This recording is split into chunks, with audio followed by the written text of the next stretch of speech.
அனைவருக்கும் வணக்கம். நான் உங்கள் மேஸ்திரி பேசுகிறேன். இன்றைக்கி நாம் ஒரு சமையல் வீடியோ பார்க்குறோம். என் மனைவி வாத்து எடுத்து சமைக்கிறாங்க. அதை ஒரு வீடியோவாக பண்ணி உங்களுக்கு போடலாம்னு ஒரு எண்ணம். வாங்க பார்க்கலாம். இவங்க தான் என்னோட மனைவி. இவங்க தான் இன்றைக்கி வாத்து சமைக்க போகிறாங்க. இப்போ சமைக்கிறதுக்கு என்னென்ன பொருள் தேவைன்னு பார்க்கலாம். இப்போ 1.5 கிலோ வாத்து எடுத்துருக்குறோம். அதுக்கு பார்த்திங்கன்னா ஒரு 1/2 கிலோ அளவுக்கு சின்ன வெங்காயம், 2 தக்காளி, ஒரு கைப்பிடி அளவுக்கு கொத்தமல்லி, ஒரு 10 வரமிளகாய், அப்புறம் சீரகம், மிளகு, இதெல்லாம் நம்ம எடுத்து தயார் நிலையில் வச்சுக்கிறோம். அடுத்து பார்த்திங்கன்னா அதுக்கப்புறம் ஒரு அடுப்பு பற்ற வச்சு ஒரு வடை சட்டி எடுத்து வச்சுக்கிறோம். அதில் எண்ணெயெல்லாம் எதுவும் போடுறதில்ல.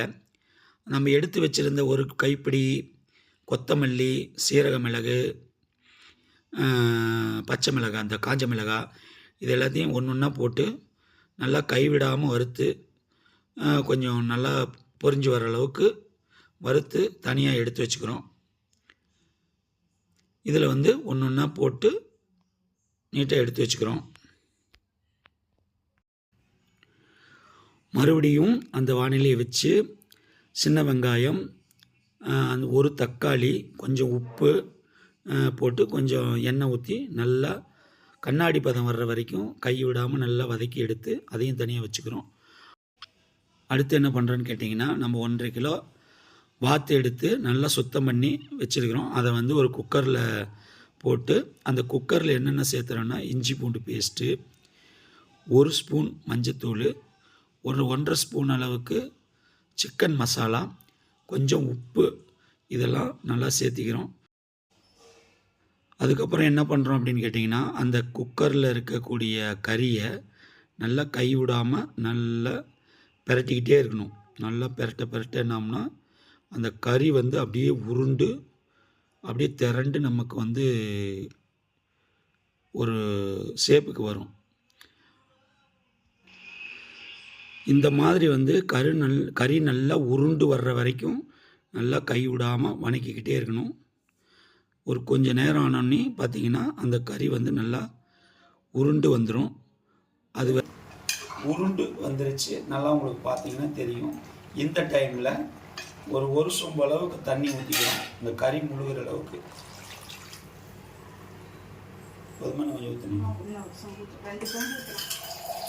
நம்ம கணக்கு கறி முழுகி இருக்கணும். கறி முழுகிற அளவுக்கு தண்ணி ஊற்றிடணும்.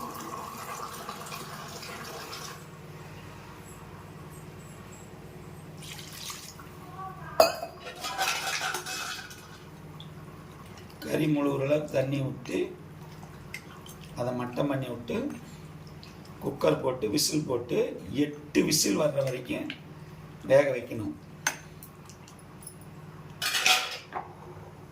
கொஞ்சம் நேரம் வேகட்டும். இப்போ கொஞ்சம் 8 விசில் வந்தோடனே மறுபடியும் பார்க்கலாம்.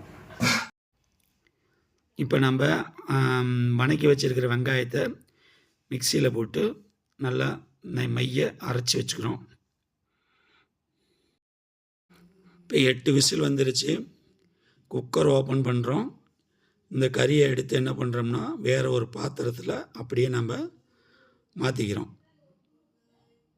இப்போ ஒரு பாத்திரத்தில் மாற்றியாச்சு. இப்போ நாம் என்ன பண்ணணும்னா மறுபடியும் அந்த பாத்திரத்தை எடுத்து அப்படியே அடுப்பில் வச்சுட்டு நம்ம இந்த ஆட்டி வச்சுருந்த அந்த சாந்தெல்லாம் எடுத்து அந்த கறியில் கொட்டி அப்படியே அந்த பச்சை வாசம் போகிற வரைக்கும் ஒரு 10 நிமிஷம் மறுபடியும் நல்லா வேக விடணும். இதுக்கு என்ன செய்யணும்னா நம்ம எக்ஸ்ட்ரா ஒரு தேங்காய் ஒரு மூடி அரைச்சி வச்சுருக்கோம்.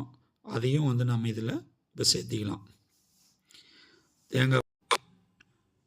தேங்காயை போட்டு நல்லா கலந்து ஒரு மூடி போட்டு உப்பு காரமெல்லாம் பார்த்து செக் பண்ணிவிட்டு மூடி வச்சு ஒரு 10 நிமிஷம் பச்சை வாசம் போகிற அளவுக்கு வேவிச்சு ஒரு பாத்திரத்தில் எடுத்து வச்சுக்கணும். அந்த பாத்திரத்தில் ஒரு கறியை மட்டும் தனியாக பிரித்து அதை தனியாக நம்ம வறுக்க போகிறோம். அதுக்கு என்ன பண்ணுறோம்னா ஒரு 4 பச்சை மிளகாய், ஒரு தக்காளி, கொஞ்சோண்டு கொத்தமல்லி தழை, 2 பெரிய வெங்காயம் எல்லாத்தையும் பொடி பொடியாக நறுக்கி வச்சுருக்கிறோம். இதையெல்லாம் எடுத்து நம்ம என்ன பண்ண போகிறோன்னா ஒரு வறுவல் பண்ண போகிறோம். வாங்க. இப்போ அந்த சாந்துலேயே கொஞ்சம் தேங்காய், கொஞ்சம் அந்த இதையெல்லாம் எடுத்து வச்சுருந்து அதையும் வந்து நம்ம என்ன பண்ணுறோம், அந்த வறுக்கிறதுக்கு வந்து பயன்படுத்திக்க போகிறோம். அதுக்கப்புறமா ஒரு தாளிப்பு ஒன்று போட்டு அந்த தாளிப்பை வந்து அந்த குழம்புல எடுத்து கொட்டிக்கலாம்.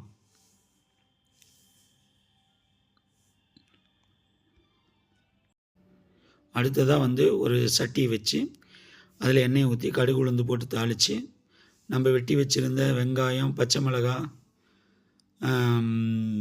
தக்காளி எல்லாத்தையும் எடுத்து போட்டு கொஞ்சம் உப்பு போட்டு நல்லா வேக வச்சு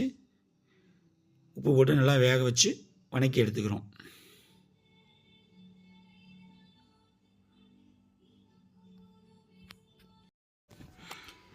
அதுக்கப்புறமா நல்லா சாந்து கொஞ்சம் எடுத்து வச்சுருந்தோம், அதையும் போட்டு நல்லா வதக்கி விட்டு பச்சை வாசம் போகிற அளவுக்கு நம்ம வதக்கி எடுத்துக்கிறோம்.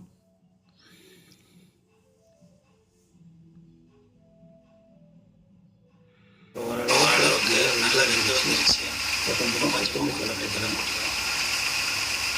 போட்டு இப்போ நம்ம கரைச்சி வச்சுருக்கிற பாட்டை வந்து உள்ளே கொட்டி சேர்த்து கலக்கி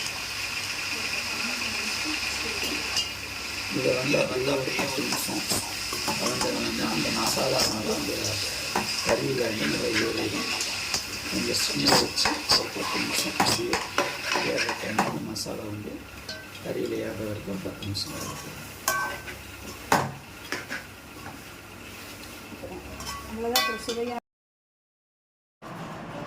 வாத்து வறுவல் ரெடி.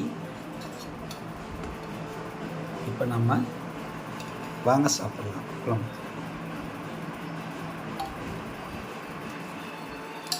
வாத்து குழம்பு, இட்லி, வறுவல். வாங்க சாப்பிடலாம். இந்த வீடியோ உங்களுக்கு பிடிச்சிருக்குன்னு நினைக்கிறேன். பிடிச்சிருந்தால் லைக் பண்ணுங்கள், கமெண்ட் பண்ணுங்கள், ஷேர் பண்ணுங்கள். நன்றி, வணக்கம்.